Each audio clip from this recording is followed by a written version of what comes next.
Boss looking for me? Yes, Fred, please come in. Have a seat.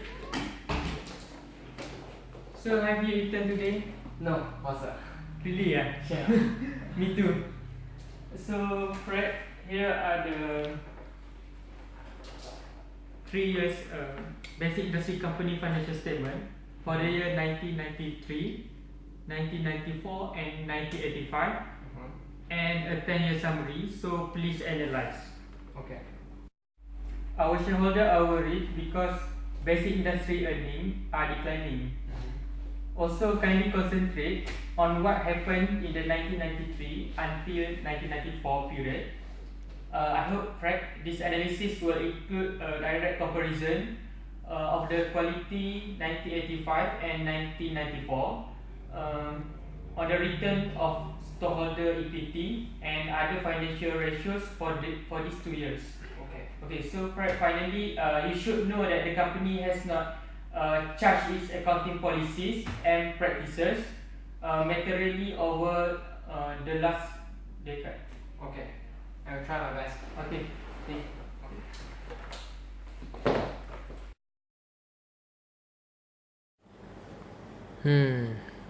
Too many data to analyze. Where should I start the analysis? Should I ask from the expert? Let's Google it.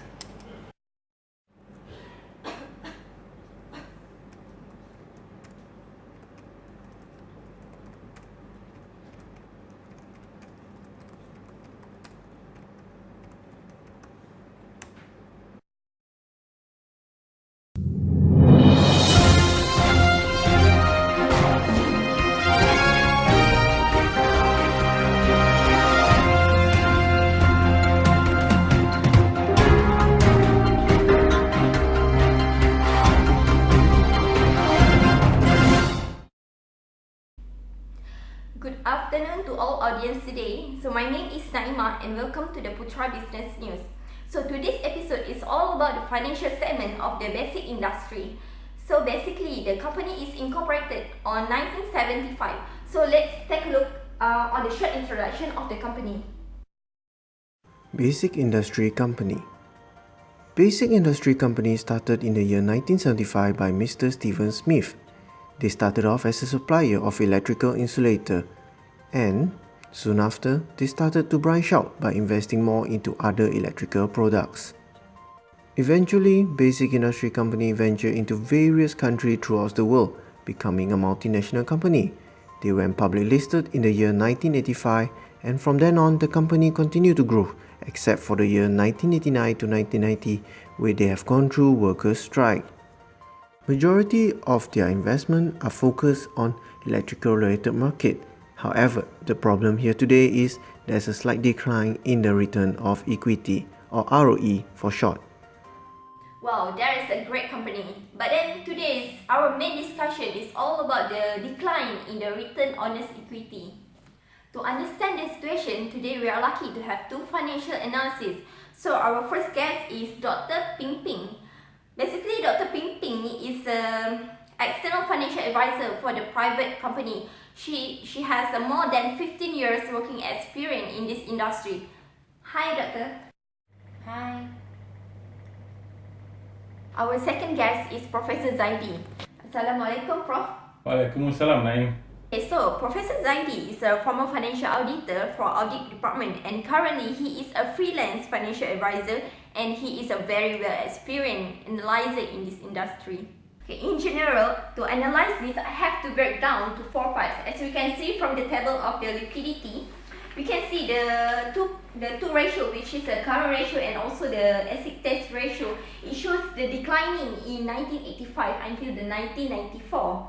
So for the working capital, we can see there is a better performance, which is the value is increasing from 1985 until the 1994.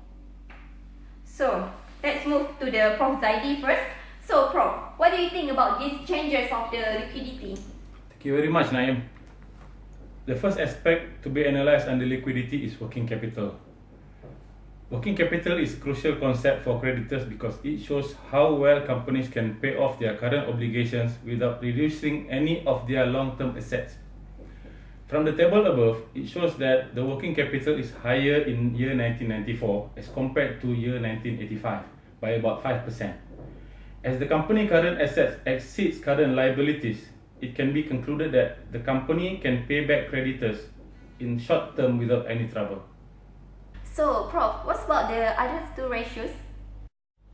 In accounting perspective, current ratio is intended to show the ability of a business to pay for its current liabilities using its current assets. The higher the current ratio represents a good short-term liquidity of a business. As a general rule, a current ratio of 2.0 is considered indicative of adequate liquidity. Based on the table, the current ratio in 1985 is 1.81, while the value for 1994 is 1.35. As both values are below than 2, we can conclude that the company is getting more illiquid. The third aspect is called asset test ratio, or also known as quick ratio. This is a worst case situation whereby the inventory is excluded from the computation. Asset test ratio is an indicator to determine whether a firm has enough short-term assets to cover its immediate liabilities without selling inventory. As a general rule, an asset test ratio of 1.0 is considered indicative of adequate liquidity. From this data, it can be concluded that for the year 1985, the company has a high degree of liquidity and should not have any trouble meeting its current obligations as they become due. However, in year 1994, the asset test ratio falls to 0.76, which is below 1.0. This indicates that the company may have some problem with their liquidity and have trouble meeting its current obligations as they become due. Such a clear explanation, Prof. Thank you. So let's move to the second part, which is activities. Okay, let's see the figures first. From the activities measure, we can see the asset turnover, the account receivable turnover, the plant and equipment turnover, and also the numbers of days sale in the inventory. It shows a declining between the period of the 1985 and also the 1994. However, for the inventory turnover and also the numbers of days sale in account receivable, there is increasing there. So, Dr. Ping Ping, how do you perceive this situation? Okay, the activity measures focus primarily on the relationship between the asset and the sales. So the first, in order to measure the efficiency with which the company has used their asset to generate the sales revenue, we can use the asset turnover rate to asset turnover method to analyze it.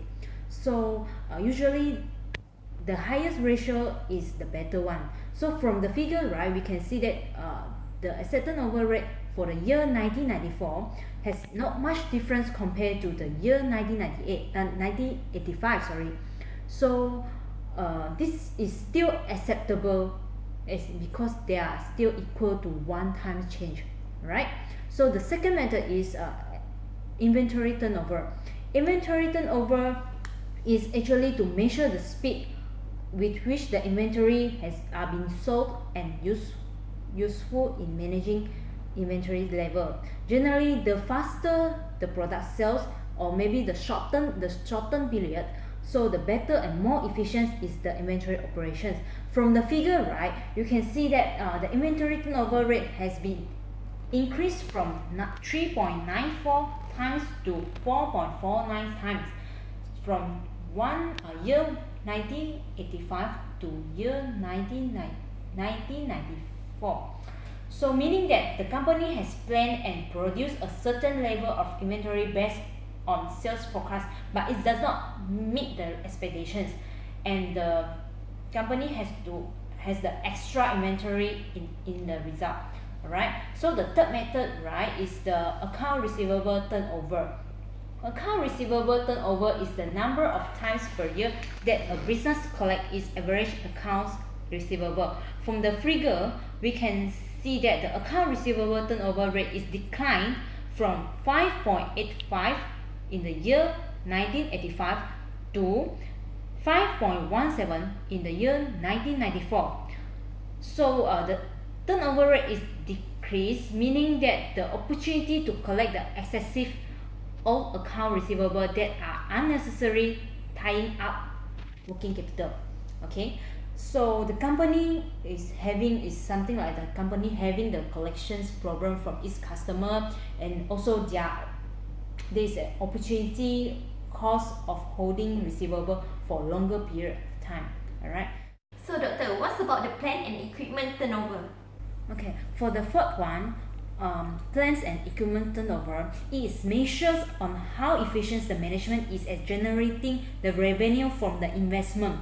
Okay, so from the figure, right, we can see that the PPE turnover rate for the year 1994 is declined compared to the year 1985 from 5.13 times to the 5.99 times. So meaning that the company is over investing in the fixed asset such as plants and equipment. Okay, so the fifth one is the number of days sales in the account receivable. Okay, the number of days sales in account receivable is measured both liquidity and also the performance. As measure of liquidity, it tells how long it takes to convert the account receivable into cash. As a measure of performance, it indicates how well the company is managing their credit extended to the customer. So from the figure, right, you can see that the account receivable is extended from 62.41 days to 70.58 days from 1985 to the 1994. So the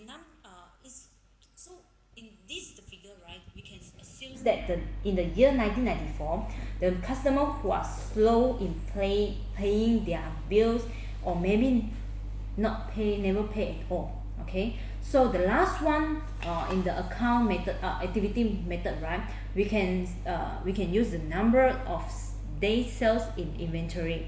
Okay, so the number of days sales in inventory is showing the average number of days that took to sell the average inventory held during the specific 1 year period. Management wants to make sure its inventory move as fast as possible, as this costs and to increase the cash flow, to minimize the cost and increase the cash flow. Okay, so from the figure, we can conclude that in year 1994 is better as the shorter day, which is 81.26 days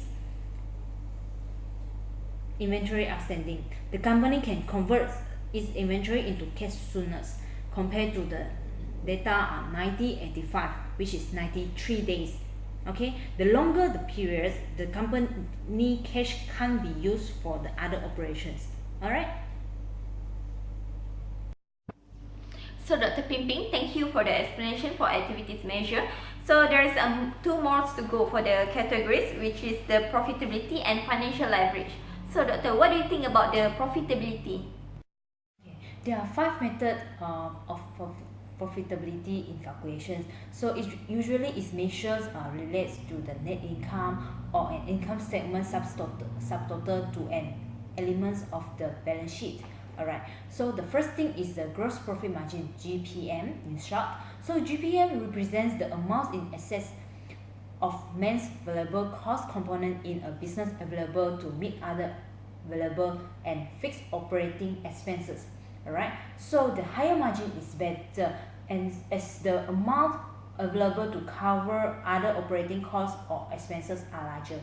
Alright, so from the figure, right, we can see that the GPM is reduced from the 5.7% to 4.5%. Okay, the amount available to cover other operating costs or expenses are reduced. So this is considered as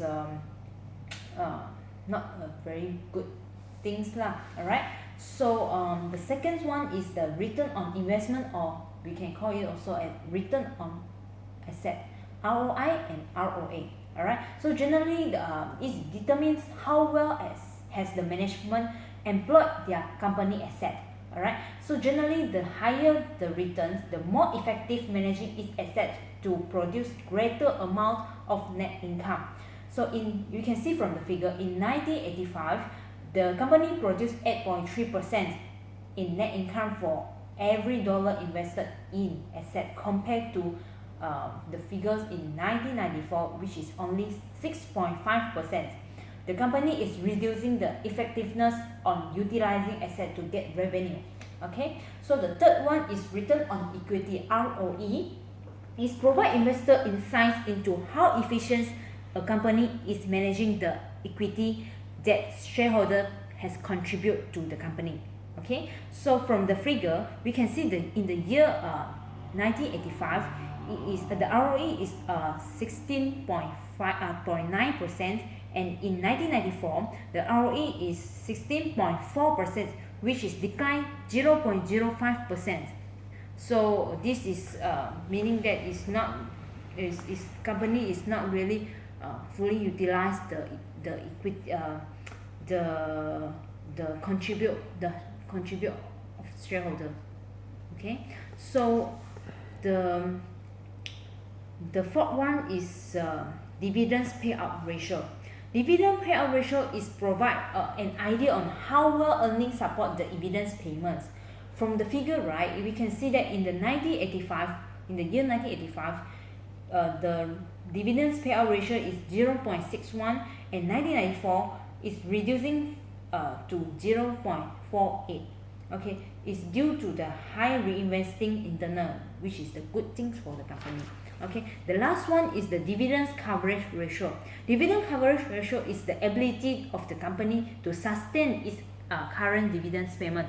From 1985 to 1994, the dividends coverage ratio increased from 2.96 to 3.8. This means that the company is more increased in current dividends payment, which is better for the company future. Alright, thank you. Okay, thank you, Dr. Pimping. So we already discussed the three main part, which is the liquidity, the activity measures, and also the profitability. So let's move to the last part, which is the financial leverage. So as we can see in the table, we can see that the debt ratio and also the debt equity ratio shows the increasing between the period of the 1985 until the 1994. But then the equity ratio and the time interest earned shows the declining in between those two periods.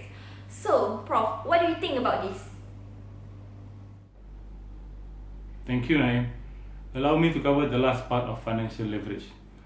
The first part is called debt ratio. The debt ratio is the ratio of total liabilities to the total asset. The debt ratio of 50% or 0.5 indicates a balance between liabilities and owner's equity. From the above table, in year 1985, as the ratio is 0.5, it indicates a balance between liabilities and owner's equity. However, the figure has changed for year in 1994, whereby the ratio has increased to 0.6 or 60%, which shows that there is a higher percentage of liabilities as compared to owner's equity. The second part is called equity ratio. The equity ratio examines the relationship between shareholders' equity and the total assets. Generally speaking, the higher the ratio, the greater the shareholders' financial commitment. From the above table, we can see that the shareholders' financial commitment has been reducing from 49% in 1985 to 40% in 1994. The third part is debt equity ratio. Debt equity ratio is a measure of the financial leverage of a company. The ratio has increased from 1.02 in 1985 to 1.51 in 1994. It's about 50% incremental. This can conclude that the company has a high financial leverage. This may be due to the effects of the company directions to have a higher working capital or cash in hand. The last part under financial leverage is time interest earned. Time interest earned is a ratio of an indication of a borrower's ability to service periodic interest payment from its current profits.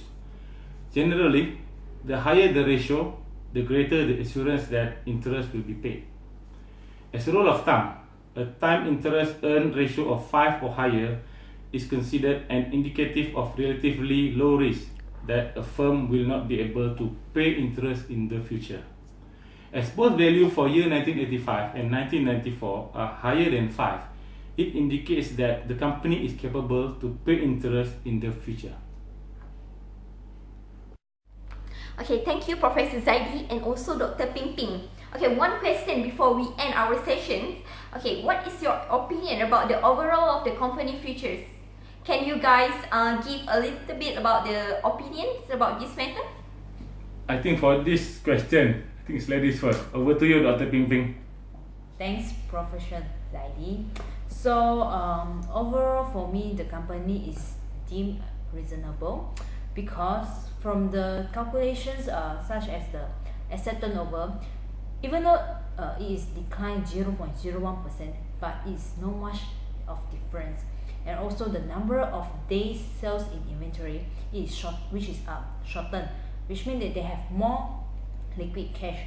Another things from the point of the profitability view, the dividends payout ratio is declines, which is the good thing due to the high reinvesting internally. And the last one is the dividends coverage ratio. Currently the company is paying the dividends is increased, which is better to the company future. So what do you think, Professor Zaidi? In my opinion, even though the company has become more illiquid and have a higher leverage, there is a positive outlook for the company based on two observations. One, there is an incremental of working capital for the company from 1985 to 1994. Second, a time interest earned ratio of 5.5, which indicates strongly the company's capability to serve the interest in the near future. Thank you, Prof and Doctor, and also many thanks to audience. That's all the time we have today. So tune in to Putra Business News next week for another case study. So thank you very much and salam satu Malaysia.